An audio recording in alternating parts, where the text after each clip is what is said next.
अनि त्यसलाई थाहा गरेर त्यसभित्र पस्नुपर्ने कुरा चाहिँ महत्त्वपूर्ण छ है। हामीले सुरुदेखि नै आज फर्स्टदेखि नै हामी आराधना गर्ने पुस्ता हौँ भन्ने कुरा सुनिरहेका छौँ। हामी आराधना गर्ने पुस्ता हौँ, अब खडा हुँदैछ भन्ने कुरा हामीले सुनिराखेका छौँ।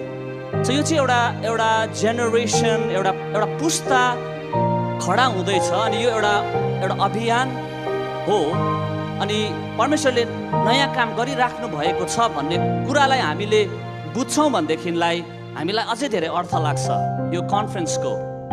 तर केवल जानु छ, रमाइलो गर्नु छ, दाइहरूलाई भेट्नु छ, साथीहरूलाई भेट्नु छ र कार्यक्रम सफल पार्नु छ भन्ने प्रकारको मनसाय हाम्रो छ भने त्यसले पनि केही हदसम्म फाइदा त हुन्छ, तर त्यो दीर्घकालीन हुँदैन है।